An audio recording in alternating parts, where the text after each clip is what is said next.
Hello. And hello. And hello to you. And hello, world. And hello. And welcome. And welcome to Mind Body Stuff. I'm Kali. I'm Bernice. How are you all today? Hello, everybody. What are you doing? Oh. Are we in your car? Are we in your car? Are Where you are on we? a walk? Oh, yeah. Maybe you're on a walk with Maybe your you're doing the headphones dishes. in. Oh, that's a good idea. Maybe you're vacuuming. Vacuuming. Oh, look at that. Or maybe you're at work and nobody's there right now. That's right. It's like a secret We're getting time. paid to listen to Getting this right now. paid. Good job. Good job. Listen up. This is important stuff. So we just got back from Thanksgiving break. Thanksgiving break. Which now we're officially in the holiday season. Ooh. It kind of happens quick, too. It's kind of like Thanksgiving, and then, like, boom, you're in, babe. You're in. We're all in. All of a sudden, I was like, I don't know how I forget that every year. But I'm like, oh, no. Now it's the holidays. It's the holidays. Full on. We have our instructor party tonight. It's going to be fun. I bought a bunch of good food and drink. It will be a merry party. A merry party, but it is the holiday season. Yes. And that comes with a lot of stuff for a lot of us. Comes with a lot of stuff. And that's what we're going to talk about today. We're going to talk about the stuff. The stuff of the holidays. And not only just the holidays, but it does seem to be amplified during the holidays, but just how grief can sneak up on you and how it can be it can be really tender around the holidays. It can be really hard. And so we just want to acknowledge that. And one of the things that I heard recently that it really meant a lot to me. So I was talking about how when we lost Bodhi, and that was really, really, really painful. Your son. Yeah. Yeah. So my body went into labor prematurely. Early. And he was just too little, so he didn't survive. So he was alive, and then I went through the birthing process, and he did not survive that process. So, yes, it's a very, very difficult thing. But a funny thing happened when I had my living children. So after I had my first daughter and second and then third, the more children I've had and the older they've gotten and the more of a relationship I've developed with all of my children, it's really been this interesting thing where I almost feel not like embarrassed, but I feel like the amount of grief that I felt for Bodhi was maybe it was too much because I thought about oh my gosh, losing a living child would be so much worse than this. Can I even imagine the grief that I would experience if one of my girls died?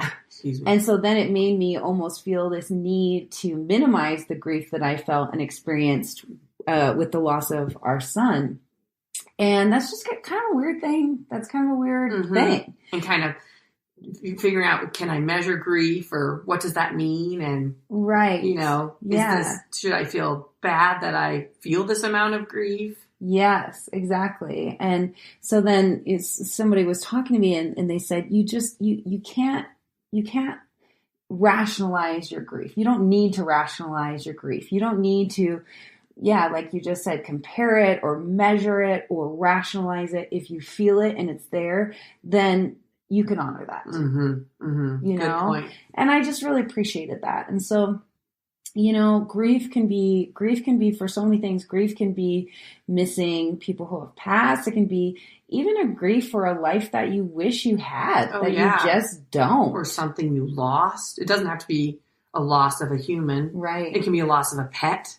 We've talked about that, absolutely. The significant feelings people have at the loss of a pet, or the loss of a job, or something you expected you were going to have, or maybe you had and you lost of your home. All sorts of things you can grieve over that you have attachment to. Right. I guess it's about, understanding how to live on without that attachment. And I think not only attachment, but like a longing for something, because for years, just going through difficulty conceiving as, before and after that loss, it was like holidays were really hard for me because I just wanted kids. I just wanted a house full of kids. Right. So is that grief? I think it was. It felt like grief. So it's not something I was even had and then lost.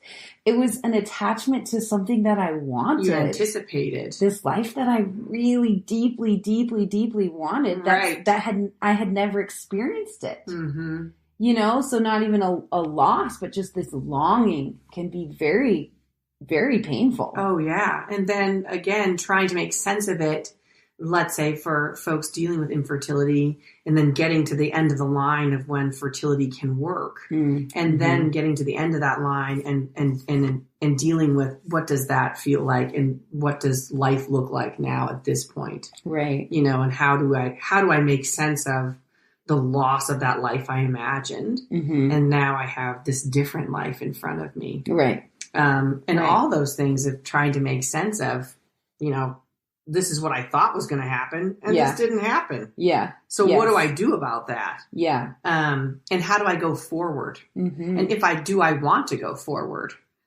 Some people have that. It's just so debilitating. Yeah. I think grief can be so debilitating. Grief can be so debilitating. Yeah. And that mindset. And there's so many different types of grief. There's the grief where you have anticipatory grief, where maybe something's going to happen. Oh, yeah. Maybe you have a relative with terminal illness, or, you're having to put your pet down, or anything you anticipate, there's going to be an end to, which I do, by the way, in a simplified form, when there's an end to trips.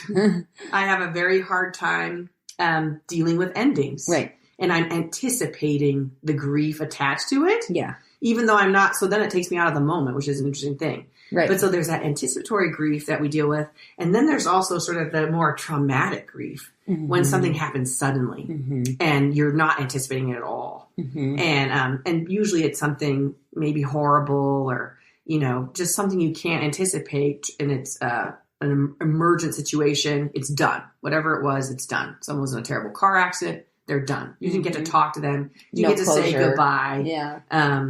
And then, so there's a whole different type of grief when you deal with that type of traumatic grief. And sometimes they're tied together. Like suddenly you anticipate, this is going to happen. And then suddenly it happens before you anticipated it, and then you're like, what? I thought I had 3 more months, or I thought I had another year. Yeah. So there's so many different types of grief. Well, and then or different classifications, I guess, as you're trying to understand it. And I don't even think we need to classify. I mean, I think that's exactly what this podcast is about. It's like, well, I was expecting it, so maybe I shouldn't be this broken about it because I had time to prepare. Right. But the whole point of like this, you don't need to rationalize your grief, is that I think that is our tendency. We want to classify it. We want to say, well, he was old. Or, yes. Like... My father was old, and we anticipated he would die, so I feel like I shouldn't have as much grief as I had. Exactly. So kind of putting parameters on the amount of grief you're allowed to have, too. Yeah, exactly. I mean, just like going back to my example, I'm like, well, he was never alive, so why did I feel that much grief for him? Right. Although he's alive in your uterus. I know yeah. Well, I totally know that, but it's like, I never got to look him in the eye. Yeah, I never got you didn't to hold his hand or like walk with him and teach him how to walk. Or... I could never describ what I missed about him. Right. I have no idea. I don't know his personality. I don't know anything about him except that he was alive. Right. And then he wasn't. Yeah, good point. It was very painful. Right. So, but the I feel like the trying to either categorize, like you were just saying, or rationalize or compare our grief, I think that really shuts down our feelings, and it shuts down feel it. Our ability to heal too. When we just say, you know what, like I should be over that by now, or this shouldn't be affecting me so much, it also doesn't allow us to truly feel it to free it. That's a big thing that we talk about at ULA is feel it to free it. And you don't have to rationalize your pain. You don't have to rationalize your grief or your feelings at all. You can just feel them, give them space to move through your body.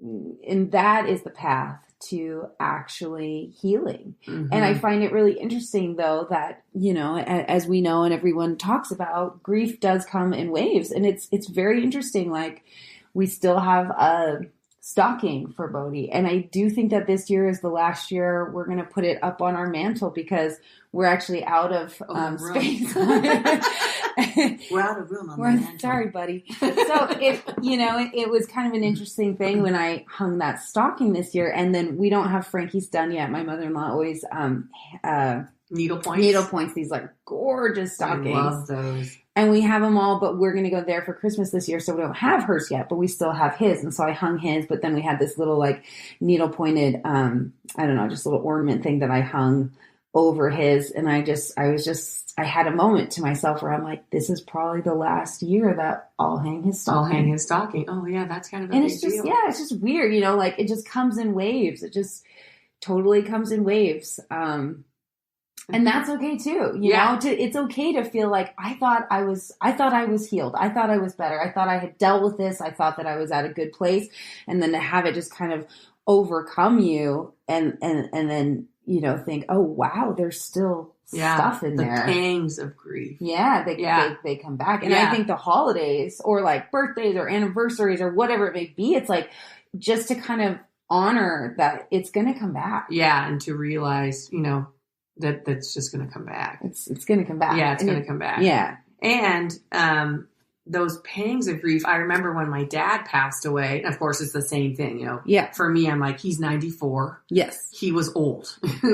He looked old. He didn't look young. It wasn't like, he's a young 94-year-old. No, He looked old. And, he was definitely dying when I left. Mm-hmm. And it was significant because the day I left, he died that night. Mm-hmm. So it was like, and it was his caregiver who has a job. She's a attending nurse and she works with the death and dying. So she's always with people dying. And so she was the one who said, it's really soon. She knew, she saw all the patterns. She sees these patterns in the dying people. Yeah. And a few days before he was talking to people in the room in corners. Wow. And really? So, and she said, oh no, this is one of the things that happens. Oh, wow. She's this cool Tongan woman, but she said, no. And she sees all the time. It's not she's like, about 5 days. Oh, wow. It was like, he's talking I'm to like, the what do people you know? in the corner. Yeah, she's like, no, so he's talking about. Yeah, because she would stay in his room. Yeah. And in case he got uncomfortable. Oh, wow. Because he died at home. Yeah. And so he was talking to people in the corner. So she said about 5 days. And who was he talking to? She thought he was talking to his relatives, his past relatives, having conversations. And then at one point he shouted for my mom. He's like, we have to go dancing. Oh, he said my dad. Like, I was born when he was probably pretty old, like 42 or something. Yeah. So I don't ever remember my mom and dad dancing. Oh. But of course they got married when she was 22 and he was 28. Mm-hmm. So I'm sure they danced when they were young.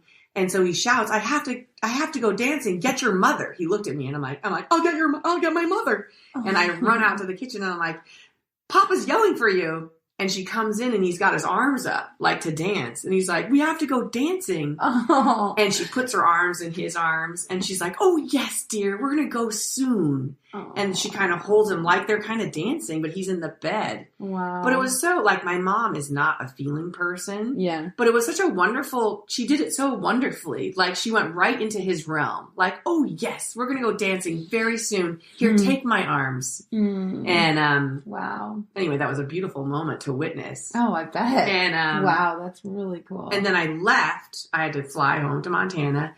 And, Bessie, who worked with him, the death and dying nurse, she was like, pretty soon. And she said, I heard the cough. Oh, I guess there's a cough. Because the lungs are having trouble and stuff. And sure enough, he died. I left and he died early the next morning. Wow. But so for me, I'm like, I shouldn't be, when he passed, it was very upsetting to me. Yeah. Even though I knew he was dying, it was anticipated. Yeah. And then at the funeral, of course, my sisters, everyone's got it together, kind of, everyone's there. And then all of a sudden I just like break down and then everyone gathers around me like, oh no, but I just had to grieve. I had to almost wail. I felt like I wanted to wail. Yeah. And now it comes in these, so it was very intense for for kind of a long time, maybe a year or so. Yeah. Now it comes in those waves, those pangs of grief. Yeah. And I realized they're kind of upsetting because you're like, he died 5 years ago. Yeah, it's kind of like... And he was 94. I know. It's kind of like, shouldn't I be done with this? This is not a traumatic death. Yeah. And, but then I realized I'm just trying to make sense of it still. Mm-hmm. The loss of that attachment of this person that played such a big role in my life. So, of course, there's going to be these moments where I'm just like, and they don't even make sense. Mm-hmm. Like, sometimes they do. I see an old guy walking down the street, and I'm like, Pop, I love you. Mm-hmm. And I'm like, this is not my dad. Yeah. Or I'll be in my room, and suddenly I'll just get this wave of grief come over me, and then just start sobbing and being like, I don't want to be here. I wish you were here to take care of me. And then I realized, I'm just, some wave came at me from the universe. And then I just have to sit with it. Like, it's okay. Yeah. Like, comfort myself. Like, you miss him. He's a good guy. Yeah. So good for you. And there's research about those pangs of grief and how helpful they are because they're still helping you process that loss. Yeah. It's important to have them and not be afraid of them. Just be like, well, it's a pang. And I think the pangs can be scary too, because at least for me, they like remind me of how much pain I was in. And it's like, I don't want to feel that way again. Like, I don't want to feel that way again. Mm-hmm. And so it's not only about missing the person, but I feel like it's kind of like puts you back in that space of how debilitating. Yeah, or just how painful it was when they died. Ooh. So yes, you can miss them, but also you're like, I just really don't want to feel this again. Mm-hmm. Right. It was hard to get through, I don't want to visit that again. I think for those of us who have like anxiety as well, sometimes when I because for me, anxiety feels like this feedback loop. Mm-hmm. So when I kind of get on the loop, I'm like, I don't want to get stuck. I don't want to get stuck. Right. I think people with depression, I've heard people say that too. They feel when they get back on that, they're like, here we go. Yeah, I'm going to dive in here. I'm going in. I know I'm going in. I'll get out. I don't know when I'll get out. I know I'll get out, but you can kind of feel when you go into it again. Right. When you go down. When you go, back in there. And that's kind of how grief feels too. It's like, oh man, am I going to get stuck there? I don't want to get stuck there. I know. Yeah. And that's probably why we rationalize. Yeah. It's probably like, don't get stuck there. Like a defense. Yeah. And sometimes that is a helpful thing because we're kind of like saying, don't get stuck. Right. But we don't want to do it so much that we don't go in at all. Don't you think? Like, you got to go in just a little bit to kind of figure out. I think so too. Where it's coming from. It's interesting when you feel like you've I don't want to say dealt with something, but I've done a lot of work to heal. Mm-hmm. A lot of work to heal. And so the other day I was having some body energy work done.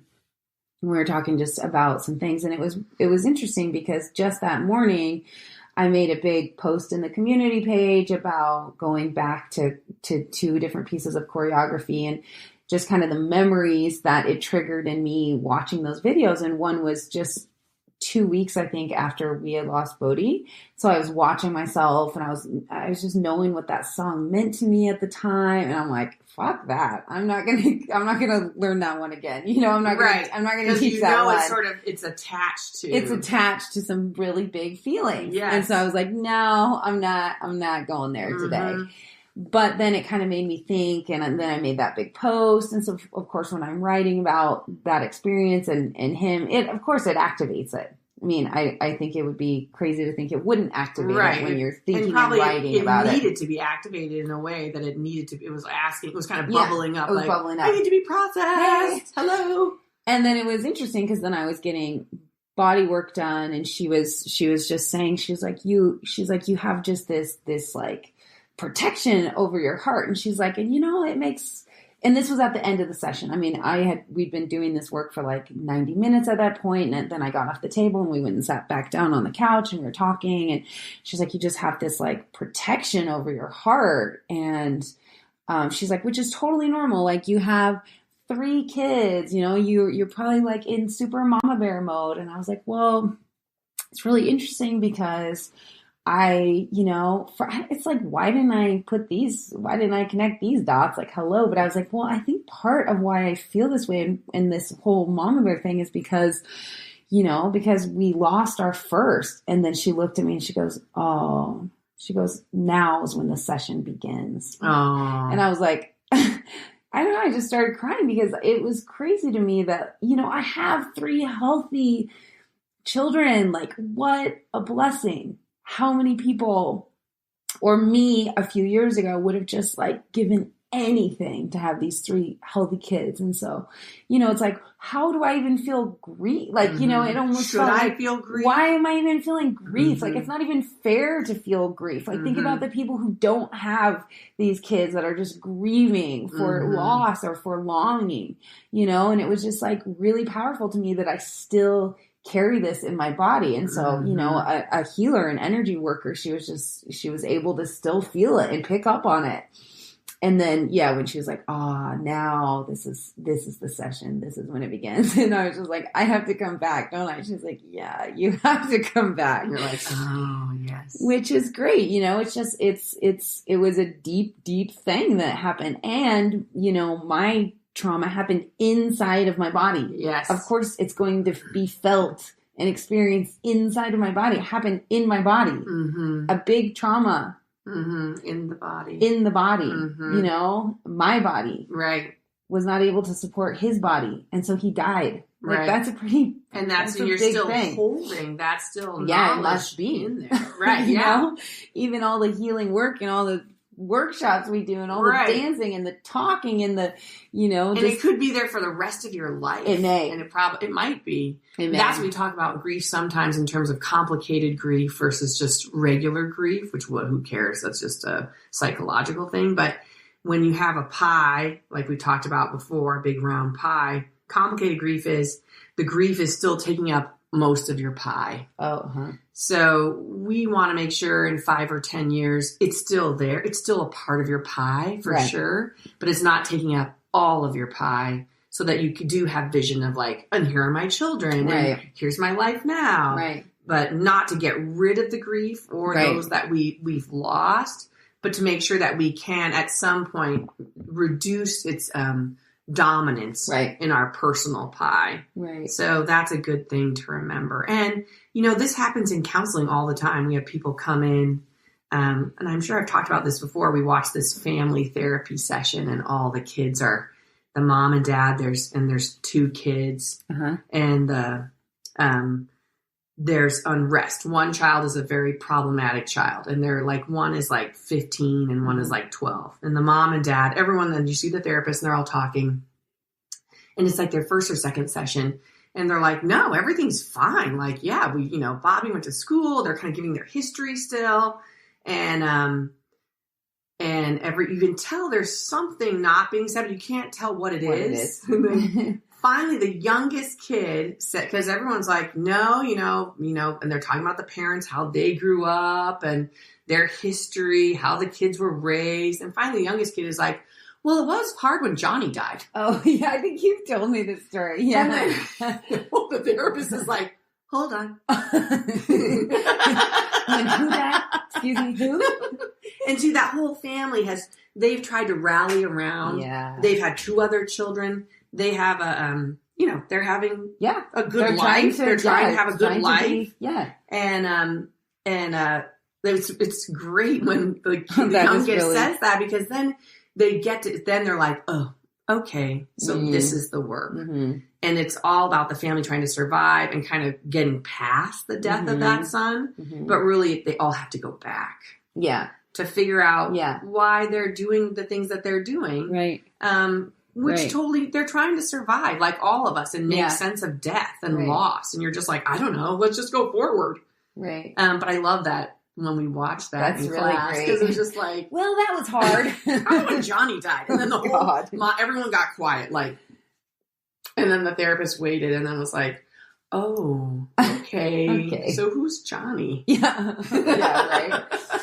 Oh God, how hard would that? And see, then for me, I'm like, oh my God, can you imagine? Mm-hmm. And right there, like I just felt myself being like, oh my, like what I went through is nothing. But it is. But it is. And that's why we do that with grief all the time, though. Maybe it's human nature. I don't know what you guys think, but that we're always sort of comparing things that might help us in survival, maybe where we're like, is this worse than that? Yeah, exactly. Maybe we need to figure that out when we were trying to survive a lot. Like, don't freak out too much about this because this seems bigger than that. Right. But now it's not super helpful because it's like, it doesn't matter. Yeah, it doesn't matter. It honestly doesn't matter. It doesn't matter what it was. It's significant to you. It might be other people are like, what about their dog? Yeah. Oh God. People yeah. Can't, or their cat or whatever. Pet loss is huge. And I'm sure some people feel tremendous amount of guilt that they have so much feelings about the loss of their pet. Sure. Because they're like, you just told me about the loss of your brother. Right. Exactly. And all I can think about is when I lost, Piper. Pupper. No. Not Piper. Not Piper. That's Piper. Fido. That's right. Fido. I'm all pooper. Puppy. I feel like I could just like, look at me in there.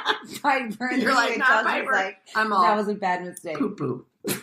I might apologize for that. That's why I'm not a practicing therapist right now. If Piper dies, I'm coming back to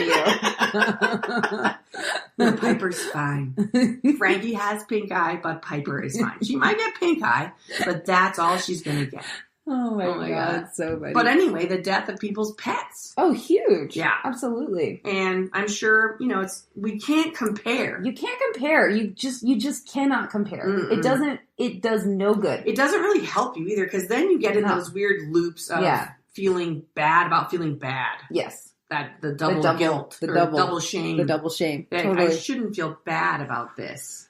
Yeah. Even though I do feel bad. Yeah. Well, and so the other side, which is totally not the point of this podcast, but what would you as a therapist then to say to the people who can't move past their grief? Because this podcast is meant to be all about you're allowed to feel your feelings, and the holidays can really fucking suck. Yes. And it's okay if they're really terrible, and you don't have to rationalize why you feel so bad right now. Mm-hmm.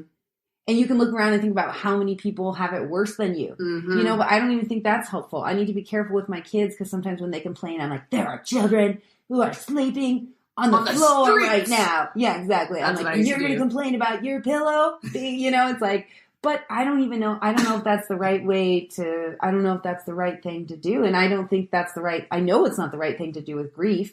Don't be sad about this. People have it worse. People have gone through worse. I know, that's that rationalization thing. Yeah. Kind of saying, you'll get past it. Let's not, quit complaining about you're this a powerful person. Yeah. Yes. But what, so I don't want to minimize anybody's grief because the entire purpose of this podcast is to say you should feel it, but kind of normalizing grief. Yes, exactly. But we also don't want people to get stuck in grief for their own well-being. Mm-mm. Like feel as much as you need to feel, but at some point we do need to be able to get along and get up, get back to your life, to your life. Your person or your pet or whatever, or your loss did happen. Yes. But this is you still have your life. Yes. So what do you want to, you still have to get up in the morning, perhaps a month, 2 months, 3 months from the loss. Yeah. And I think those things, find a bereavement group. Right. There's great bereavement groups all across the nation. Because what we found in our work together is that group work is so significant. So significant. And I think it's hard for me as a therapist sometimes to be like, I understand. I mean, I don't understand. I mean, I can't understand your loss. It wasn't my loss, right.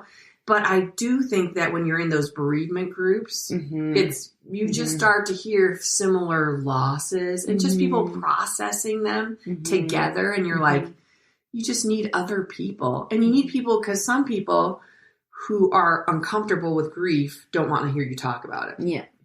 Right. But in the bereavement group, they're like, let's talk about it. Yeah. And then you're in a safe space with like-minded folks for the period of time that you need it. Right. And I love they do these bereavement groups in Missoula here. I'm sure they do them all over the nation for children too. Oh God. For kids who've lost a parent or, because it's so hard. You think for us as grown-ups, we can sort of, like, I can understand that my dad died. Right. I saw him, and he was old, and he had a good life. Yeah. But it would be really hard for me to work with an 8-year-old, let's say, or a 5-year-old mom died of cancer. Whose mom died of cancer, and they're kind of like, where'd she go? Yeah. And will she come back? Oh, God. And it's like, but they have these children bereavement groups that one of my friends has worked with for years, and I thank you so much for doing that, who, they offer so much help, and they're with other children. Mm-hmm. So everyone can kind of talk about, and then they draw pictures, again, using other types of, what would be other types of learning skills, not just verbal, but drawing and movement and breathing and all that good stuff. Yeah. That you can use. Don't be afraid to use a whole bunch of things to help. Right. Well, and with when I was in the deep darkness of my grief, I wrote a lot. Like writing was really helpful for me. Yeah, journaling. Yeah, I would write poems. I mean, it was like when I couldn't sleep in the middle of the night, I would write. And that was really helpful, like getting it out. Because it's all because it just gets stuck in there, and obviously it's still in me, which was still very surprising to me. I like all the talk about my kids and being having my heart protected. And I honestly didn't even think about him and any of this. Well, that's and then it was just, of course, I think the universe said, you need to be thinking about this, because the morning of my bodywork session, he was just totally activated in me. Oh, yeah. Totally activated in me. The fact that I went and watched that video, and then I wrote about him, and then I went to my session. Yeah, I was so like, he was like, it was like, this needs to I'm be... still in, Hello. This is all still here. Yeah, still and here. I was like, oh, look, everything's better. I have 3 kids. Yeah. I'm over it. And it's like, oh, it's still there. It's still there. Yeah. So it's just fascinating where it, how and when it comes out. But man, I do think that the holidays are a tender time for those who have just this, a situation that doesn't feel full or doesn't feel complete, And it's so much like the holidays seem so focused on connection. Yes. Do you think that's right? Like, you start feeling that you're part of a group. Maybe you've been living alone for a while, but it seems like the holidays you all get back together again. If you have a group or if you, and then it sort of becomes significant when you don't. Well, yeah. And you're kind of like, oh, well, my group has all died. Or maybe your group's all fighting. Well, I know a few people that are dealing with loss, not of death, but loss of relationship. Absolutely. Which is a big deal at the holidays, too. Oh, it's the biggest deal at the holidays. Because you're like, that person's still right there. But we're not celebrating together. We're not celebrating together. Me and my sister, we're not celebrating together, whatever it is. Or me and my mom, or, and that's a huge loss, too. Oh, yes. And even if it's justified in your mind, we're like, my mom was a drug addict. I don't know. Maybe she's, I have a few friends who have difficult mothers. And you're like, so I can't be with her. Right. But I know they're still dealing with the feeling of loss. I don't get her. Absolutely. And I have to make a conscious decision to not let her in my life. That's hard. All the time. Yeah. Even though she's like, knock, knock, knock. You're like, no. You're not good for us. You're not good for us. I'm so sorry, but I can't let you in.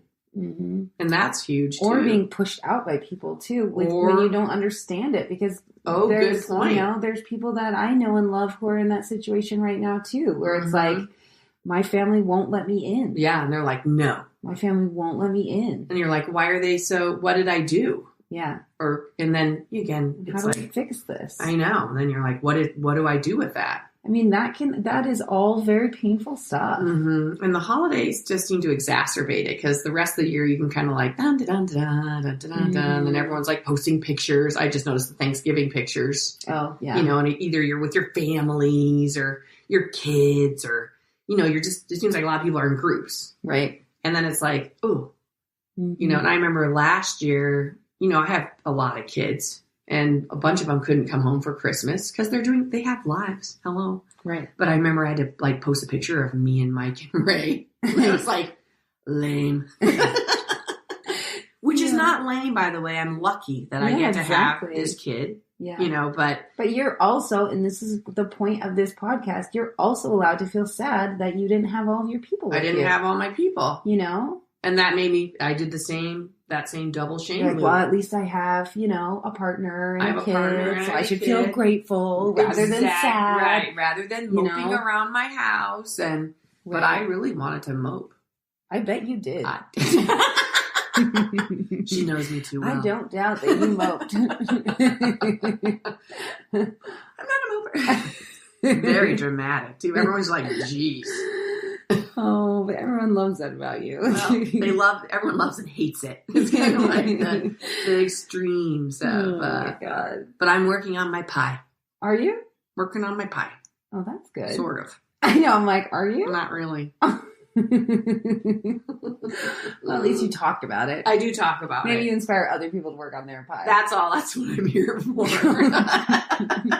I say, don't do what I do. Do what I say.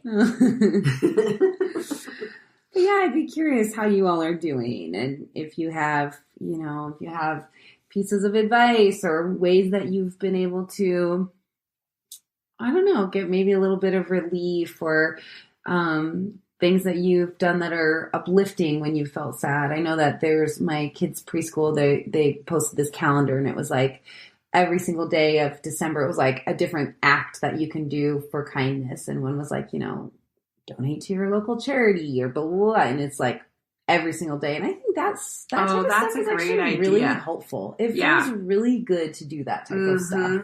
And volunteering. Makes you feel good. Service. That's such a good point. I used to do that all the time when I was in graduate school because it was required. I was going to say, because they made you. They made me. And then I kept doing it. Like I was at the Y for 10 years. Yeah. And it was so, it just was a very good thing to do. I was so mad at Rob last night because here's the thing. I love Christmas more than anything. And I'm very picky about my home at Christmas. Surprise. What? I know, right? Can you guys believe it? What? I'm picky about my house. So Rob is like Mr.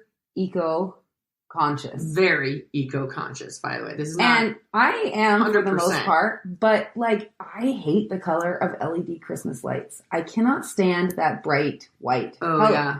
I love the old-fashioned white, warm. That so when you're like incandescent one outside and you look in the window, it looks like almost orangey. It's just that like beautiful, warm color. That's why my mom has those old lights still on her tree, and they look like little light bulbs. Oh, I don't like those. Oh, I like just the little white lights, but the incandescent. Yeah, not the incandescent. LED. Yeah.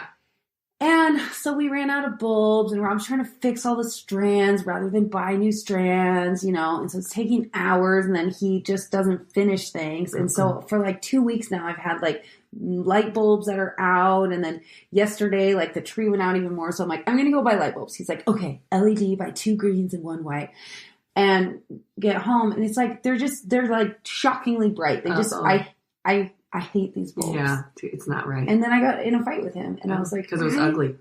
Don't like these. I love Christmas so much. And this is ruining. It's just like, why can't I just have this strand of lights that I want? And I'm like, Kaylee, is this worth this fight? I know. That's is it worth it? Good question. Like, I mean, is it worth it? Is this what you want to be fighting about with your husband? About like the shade of your Christmas lights? But no. I don't know. It kind of is. It's really important to me. Yeah, so it was one of those things where it's like, it's hard because you want to feel your feelings. But also, like, kind of like with things kids. In perspective to be like, Kaylee, think about, like, some people are just the terrible situations that people go through all the time. Right. That I would be, that then if I would look at this situation, be like, wow, wouldn't it be great to be fighting about the shade of lights for Christmas? Right. Are you kidding me? My kids are so good at that. Brat. My big kids are always like, because I was all stressed about the travel at Thanksgiving and I had everything perfectly organized and everyone had to be at the gate at the right time. And I just start getting kind of neurotic and shouting. And the big kids are just like, calm down. Yeah. And I'm like, don't tell me to calm down. And then I realize, like, I need to be quiet. Yeah. Because I don't, just shouting at everyone isn't really helping. It doesn't make it better. It doesn't make it better. And it almost makes them, like mules, go slower. Yeah. So it's a weird, it's interesting how we have reactions to things. Again, we always end up with this talk about, reacting, which I think everybody's dealing with. Everybody's trying to figure it out. Yeah, and trying to get balance in their lives. And like with the lights, like, is it... But it's really important to me. I love Christmas so much. This is 1 month. I'm like, can't I have incandescent lights for 1 month out of the year? I think you That's can. what I think too. So I'm like, I'm going to go to the store today and I'm going to buy the color lights that I want and I'm going to install them all myself. Yes. And that's it. End of story. We're done here. I love that. I don't want to fight. I just want to do it. And you're doing it. You're not asking him to do it. I'm done asking him to do it. Yeah. Because I don't like the way he does it. Right. And then, so I'm going to do it myself. I think that's kind of how I live most of my life. Just don't ask, do. Oh my God. But I know. But it's funny too how it just all ties into how we have a certain way that we want the holidays. Mm-hmm. Yes, when it's not that way. Like I didn't have all the children there, and which I've worked so hard to make and raise. I worked real hard. Having sex with your dad. Making you. By the way, it's tough on my body. And then you have the audacity to have independent lives. To have in-laws. How dare you? How dare you spend time with your husband's family? You're having successful lives. Yeah. So exactly. You're mine. I own you for the rest of your life. But I think at the holidays, we do have this increased need for things to be quote unquote perfect. Yes. And that just depends on the human. Roaring up. How we see the Yes, what it looks like, our ideal experience for the holidays. And that's the deal, again, with grief. That's a big, the grief comes into the loss of parts that make up your ideal, make up your life. Right. And then suddenly a part just drops away. And you're like, whoa, what is that? I can't have LED Christmas lights. What? Yeah, I can't do this. I can't do this. Yeah.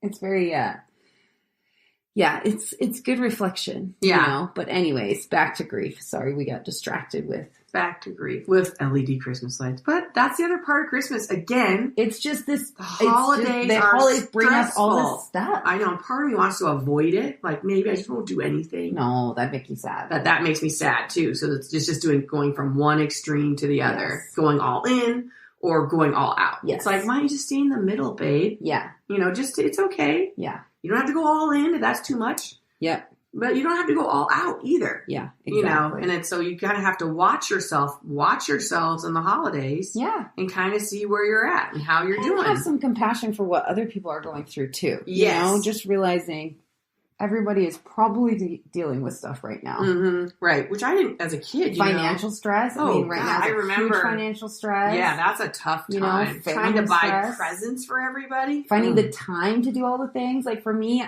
just like, and on Thursday I have to make sure I grocery shop for this and make the cake and do this for Frankie's birthday and blah, blah, blah. It's just like, there's no time to have as much fun as I want to have either. Yeah, no, I did that yesterday. I was like, I'm going to get everything done today. So I worked till 3 and then I picked up my son and I took him and his friend to get snacks. And then I dropped him off at basketball. And then I'm like, I'm going to make white elephant gifts. So then you were going to make white elephant? No, I'm going to go buy them. Then I drove to get the white elephant gifts. And then I'm there and I'm like, I'll get the dog food. And I'm like, get the dog food. Yeah. And then I'm like, I know, I'll get the calendars. Yeah, get the calendars. So finally it's like 7 p.m. I'm just like, I'm super tired.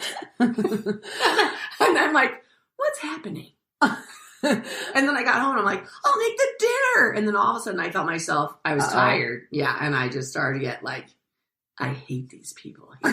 They're kind of sitting around lounging and I'm like, my legs hurt.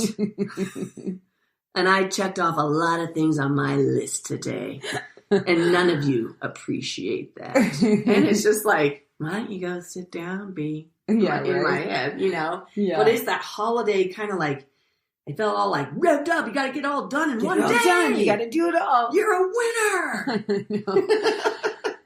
So whenever you're grieving, just allow yourself to feel it.